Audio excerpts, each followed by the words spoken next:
last few modules, we've been talking about the specific changes that dependent arising requires you to make and how you understand time and spatiality. We are finally now in a position to talk about Dharma. As you will see, it is probably the most transformative idea in this training. As we said a few modules ago, when we first introduced the word, Dharma has many different meanings in Buddhism, and as a term, it gets used in many different ways. For the purposes of this training, Dharma refers to the core structure of reality, the way time and being function together to form phenomenal moments of world and self. Since the beginning of our conversation in this training, we've been working through these various structures, time, being, and spatiality, one by one. As we've seen, your current OS presents these three aspects of reality to you as three separate structures, all arranged like a set of Russian dolls. Your being is located inside your body is located in the world, and all of this is going on in a larger structure called time. What Dharma does is take time, spatiality, and being and combine them to form a single ontological structure. So the fact of your being from moment to moment is no longer separate from the unfolding of world and time. You will have to bend your mind more than a little to understand Dharma, but once you do, the world will never look the same to you again. Our approach to describing Dharma in this module will go through two parts. First, we will sketch out how time, world, and being all come together in Dharma, and then we will give you a simple example of how you can start noticing Dharma at work in your own moments of being. Before we start sketching out how Dharma works, let's take a moment to remember how your current OS is presenting time, world, and being to you as three separate structures, each happening inside the other. We'll take a perfectly normal moment. There are 2 cups of coffee on this kitchen table we know so well by now.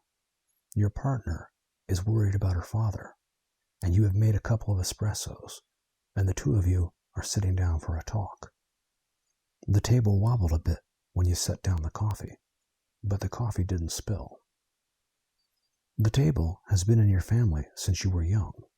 Your dad brought it home tied to the roof of the station wagon when you were 6 years old. You remember this because your family had only had the car for 2 weeks, and the new car was the most important thing that had ever happened in your family. Your dad had bought the car with his first paycheck from his new job, and now he was bringing home a new kitchen table. You also remember that he and your uncle had a hard time getting the table up the back staircase to the kitchen. They almost broke off a leg, and your uncle said a lot of words he wasn't supposed to. You grew up doing homework at that table. It still has the deep gouges from you as a 4th grader, pressing too hard with your pen, doing the long division problems that you hated so much. The table stayed in that kitchen for 20 more years. Then, some years ago, after the first Thanksgiving you brought your partner home, your dad helped you load the table onto the roof of your car, and now it sits in your kitchen. You gave it a new coat of varnish, tightened that loose leg, and glued a penny to the other leg to make it sit even on your kitchen floor. Your partner is not so fond of the table. She thinks it would be better off on the porch, holding up potted plants. But it will be another year or so before she has that conversation with you, and the table ends up on the porch, sagging beneath the weight of overwatered plants. Eventually, that leg will give way, and the table will be carted out for a summer bonfire. Now, as we have talked about this table, your OS has done its normal thing. It has generated a single table in your head that moved off the roof of the station wagon, up the back staircase into your childhood kitchen, and onward through time. This table gets banged up during moves, holds up breakfasts, suffers through homeworks, and accumulates all kinds of scars and insults and marks of age, and eventually ends its days in a midsummer bonfire. This is how being in this case, the being of the table, occurs according to linear time, as presented to you by your habitual OS. It moves through an external structure called time, undergoes changes, and all the while it exists separately from all the events it is involved with, from uncles and homework to coffee cups and potted plants. According to our OS, the table exists as a persistent object, moving along a linear, spatialized axis of time. At each moment of its existence, the table is located in an extended region in physical space, which is cut off from past and future. So its actual being is confined to each moment. Being is extended in space, but cut off in time. And in each of these moments, in each of these slices, what the table is defined by its location, dimensions, and edges in Cartesian space. In the current slice of Cartesian space, two separate humans are sitting down to have a talk at the table. The table wobbles when they put down the coffee because it got wedged in the stairwell 25 years ago. But the stairwell and the wobble are 25 years apart, and what connects these two events is a material object, the table, which has traveled through time. The table comes down from the man's family, so it has no real connection to the woman.